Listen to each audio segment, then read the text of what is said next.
মারা গেলেন চিত্রনায়িকা অঞ্জনা। জাতীয় চলচ্চিত্র পুরস্কার প্রাপ্ত অভিনেত্রী অঞ্জনা রহমান মারা গেছেন।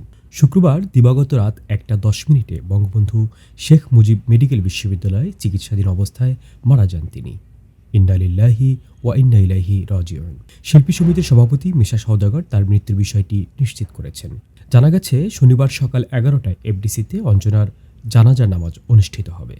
টানা 10 দিন অচেতন অবস্থায় রাজধানীর একটি বেসরকারি হাসপাতালের সিসিইউতে ভর্তি ছিলেন অঞ্জনা রহমান।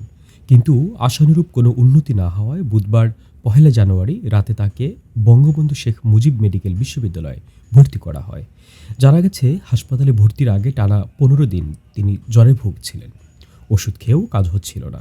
শেষে জানা যায় তার রক্তে সংক্রমণ ধরা পড়েছে।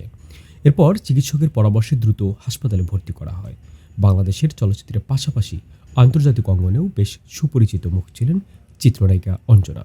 নৃত্যশিল্পী থেকে নায়িকা হয়ে সর্বাধিক যৌথ প্রযোজনা এবং বিদেশি সিনেমায় অভিনয় করা একমাত্র দেশীয় চিত্রনায়িকাও তিনি।